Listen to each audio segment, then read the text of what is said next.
Hi hello అందరికీ నమస్తే. Welcome to my channel Nirmala cooking and vlogs. ఈరోజు నెల్లూరు స్టైల్లో చేపల పులుసు ఎలా చేసుకోవాలో చూపిస్తానండి. కాకపోతే ఒక చిన్న మార్పు అయితే ఉంది. అది లాస్ట్ వరకు వీడియో అయితే చూడండి. ముందుగా ఇలా వెడల్పాటి గిన్నె పెట్టుకొని స్టవ్ మీద ఆయిల్ వేసుకొని వేడెక్కనివ్వాలండి. తర్వాత ఆనియన్, పచ్చిమిర్చి, కరివేపాకు వేసుకొని ఇలా వేగనివ్వాలి. కానీ ఆనియన్స్ ఇలా పెద్ద పెద్ద ముక్కలు కట్ చేసుకోవాలి అండి చేపల పులుసులోకి. ఆ పెద్ద పెద్ద ముక్కలు త్వరగా మగ్గాలి అని అంటే ఇలా ఉప్పు, పసుపు అనేటివి మనము ముందుగానే వేసేసుకోవాలి.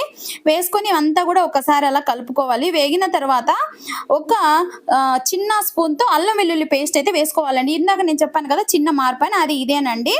అది ఏంటంటే మామూలుగా నెల్లూరు చేపల పులుసు నెల్లూరు వాళ్ళైతే వెయ్యరు, కానీ మేము తింటాం కాబట్టి మా టేస్ట్ కోసం మేమైతే వేసామండి. చాలా బాగుంటుంది, ఇది కూడా చాలా సూపర్గా ఉంది.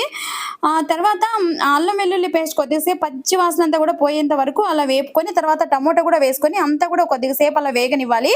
అది వేగిన తర్వాత చింతపండు పులుసు మనం ముందుగానే నానబెట్టి పులుసు తీసి పెట్టుకున్నానండి నేను. ఆ పులుసు అంతా కూడా వేసి అందులో 1.5 స్పూన్ అలా కారం పొడి వేసాను. తర్వాత ఒక అర్ధ స్పూను ధనియాల పొడి అయితే వేసుకున్నానండి. అంతా వేసేసుకొని ఇంకా కొద్దిగా వాటర్ కూడా దానికి యాడ్ చేసేసుకొని మూత పెట్టి కొద్దిగా సేపు అలా తెల్లనిచ్చాను. ఆ చింతపండు పులుసు అంతా కూడా బాగా ఇలా ఉడుకుతూ ఉన్నప్పుడు చేప ముక్కలన్నీ కూడా ఒక్కొక్కటిగా తీసి అందులో వేసాను. వేసిన తర్వాత ఇలా ఒక్కసారి అన్నీ కూడా ఇలా తిప్పేసుకోవాలి, అంతేనండి. ఇంకా మళ్ళీ గరిట అనేది పెట్టకూడదు చేపల పులుసులో, ఎందుకంటే విరిగిపోతాయి. మీకు అందరికీ తెలిసినటువంటిదే. చాలామంది చాలా చాలా రకాలుగా చాలా చాలా పద్ధతులలో చేపల పులుసు చేస్తూ ఉంటారు, చూపిస్తూ ఉంటారు, చూస్తూ ఉంటారు. కానీ నా స్టైల్లో నేను చేసేది కూడా నేను మీకు చూపించడం కోసం అయితే ఇది చూపిస్తున్నాను. ఇలా అంతా కూడా వేసుకొని ఒక 20 నిమిషాల పాటు అవి చేపలన్నీ కూడా ఉడికేంత వరకు 20 నిమిషాల్లో ఉడికిపోతుందండి చేప. తర్వాత మామిడికాయ ముక్కలు కూడా వేసి మూత పెట్టి మగ్గనివ్వాలి కొద్దిగా సేపు.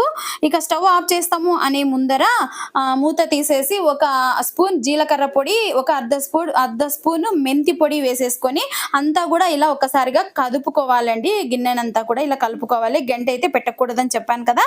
తర్వాత ఇక అంతేనండి, ఇంకా అయిపోతుంది. స్టవ్ ఆఫ్ చేసేసుకోవాలి. ఇక లాస్ట్లో కొత్తిమీరతో గార్నిష్ చేసుకోవాలండి.